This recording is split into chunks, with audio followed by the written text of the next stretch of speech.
கன்னியாகுமரி மாவட்டம் விளவங்கோடு சட்டமன்ற தொகுதிக்கு உட்பட்ட மலையடி பகுதியில் அதிமுக வேட்பாளர் ராணி பிரச்சாரம் மேற்கொண்டார்.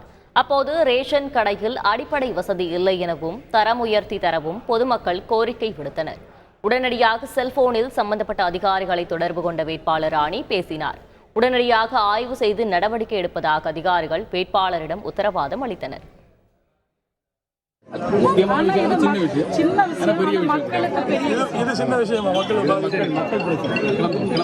இதுவரைக்கும் உள்ளது இருக்கட்டும் சார். அந்த மக்கள் வந்து சொல்லல, நீங்க புதுசா வந்த ஆள் தான் இப்ப இருக்காரு.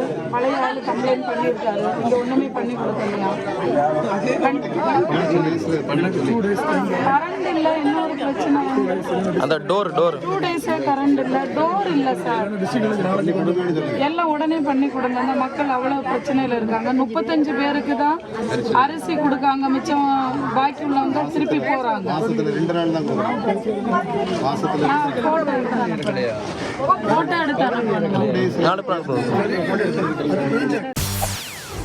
செய்திகளை உடனுக்குடன் தெரிந்து கொள்ள உடனே சப்ஸ்கிரைப் பண்ணுங்க.